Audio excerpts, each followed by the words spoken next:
रोहित के पिता एक गरीब किसान थे। रोहित को जैसे तैसे करके वो पढ़ा रहे थे।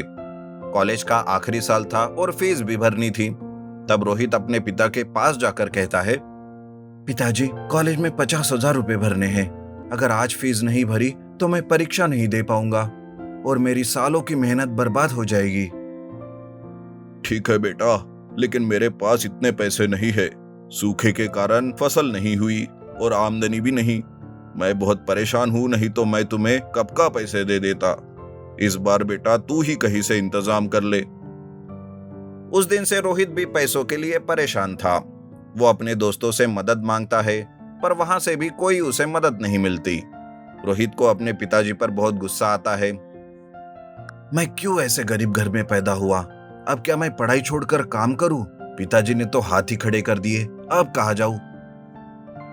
इस तरह रोहित गुस्से में था कि तभी उसे रास्ते में एक बूढ़े बाबा आइसक्रीम बेचते हुए दिखाई देते हैं। वो तो ठीक से चल भी नहीं पा रहे थे। ऐसे में रोहित उसके पास जाता है और कहता है, अरे बाबा, आपको ठीक से चलना भी नहीं हो रहा और इतनी धूप में ये काम क्यों कर रहे हो आप? अरे बेटा, मेहनत की कमाई करके खाता हूँ।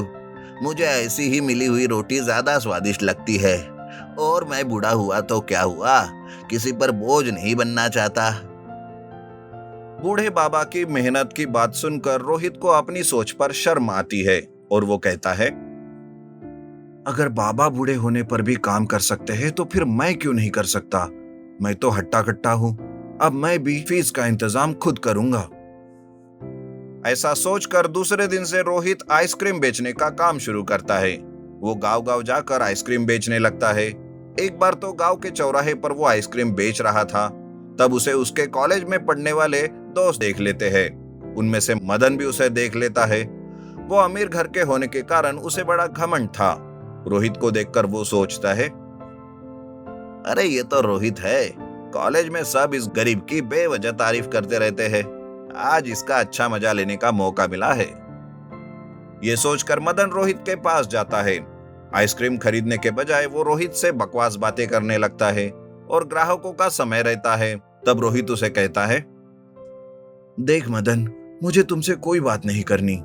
मेरे काम का समय है, बीच में आकर मेरा काम खराब मत कर। अगर आइसक्रीम चाहिए तो बोल, नहीं तो चला जाए यहाँ से। अबे मुझे नहीं चाहिए तेरी कोई सड़ी हुई आइसक्रीम। मैं तो तुम्हें आइसक्रीम चैलेंज दे सकता हूँ। दूसरों को आइसक्रीम खिलाता है, खुद 10 सेकंड में आइसक्रीम खाकर दिखा। रोहित थोड़ी देर सोचता है और कहता है, मुझे तुम्हारा ये चैलेंज मंजूर है, लेकिन अगर मैंने ये चैलेंज पूरा किया तो मुझे इनाम में कुछ पैसे चाहिए और वो भी 50,000 रुपए। बोलो मंजूर है? मदन हंसते हुए रोहित की बात मान लेता है। मदन को लगता है कि रोहित इतना ठंडा आइसक्रीम क्या कोई भी इस धरती पे 10 सेकंड में कोई आइसक्रीम नहीं खा सकता। मदन आजू बाजू के लोगों को बुलाकर रोहित के चैलेंज को बताता है। उस पर रोहित कहता है, देख मदन, अपनी बात से मुंह करना नहीं। देखो गाँव वालों, अगर मैं जीता तो ये आपकी जिम्मेदारी कि आप मुझे इस मदन से पूरे 50,000 रुपए दिलाएंगे।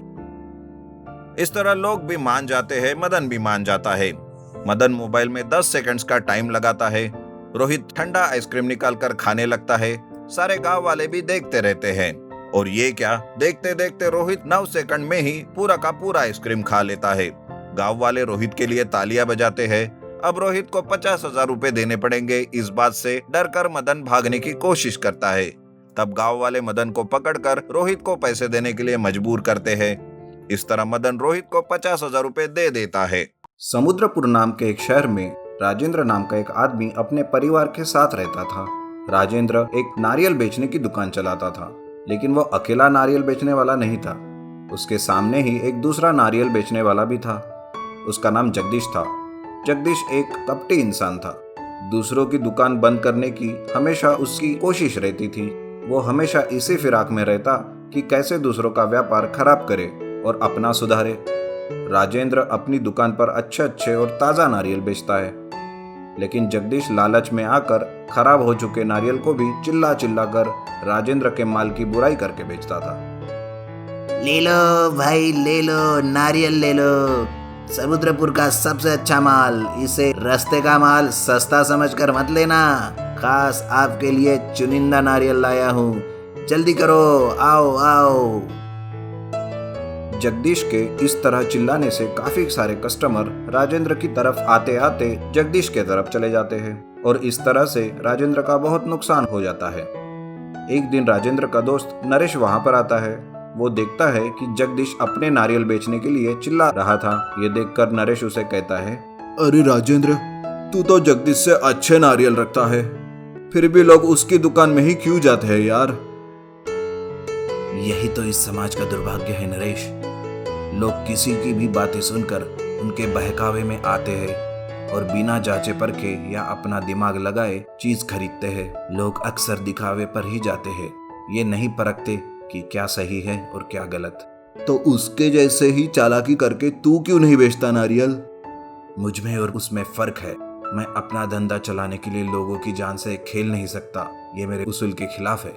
थोड़ी देर बात करके नरेश अपने घर चला जाता है, लेकिन राजेंद्र के लिए उसके दिमाग में कुछ चलता रहता है। वो दूसरे दिन सवेरे ही अपने घर में रखी एक पुरानी कार निकालता है और उसे मैकेनिक के पास ले जाता है। वो मैकेनिक से कहता है, देखो भाई, इस पुरानी कार का तुम्हें पूरी तरह से मेकअप करना है और इसे नारियल का रूप देना है, और हाँ, याद से इसमें एक टैंकर भी रखना है। दूसरा दिन आता है। नरेश नारियल कार लेकर राजेंद्र के पास जाता है। कार को देखकर राजेंद्र भी चौंक जाता है। नरेश उसे कहता है, देख राजेंद्र, अब पुराने तरीके से धंधा करना छोड़ और नया तरीका अपना। आज से इस कोकोनट कार में फ्रेश कोकोनट वाटर बेचेंगे। राजेंद्र को भी नरेश का ये सुझाव अच्छा लगता है और वो उस दिन से फ्रेश नारियल पानी बेचने लगता है। आइए आइए, फ्रेश कोकोनट वाटर पीजिए और फ्रेश हो जाइए। लोग राजेंद्र की कोकोनट कार देखकर चौंक जाते हैं और उसके दिखने की वजह से उसके पास आकर नारियल पानी खरीदते हैं। इधर जगदीश का धंधा डूबने लगता है। वो राजेंद्र को देखता है और एक तरकीब लगाता है। रात को राजेंद्र की कार के पास जाकर उसके कार में रखा हुआ नारियल पानी टैंकर से चुरा लेता है। ये सब नरेश चुपके से देख लेता है। जगदीश दूसरे दिन चुराया हुआ नारियल पानी अपनी दुकान पर बेचने लगता है। आइए आइए, जल्दी कीजिए, खास मंगवाए हुए नारियल का पानी पीजिए। पसंद आए उसके बाद ही नारियल खरीदे। आइए आइए।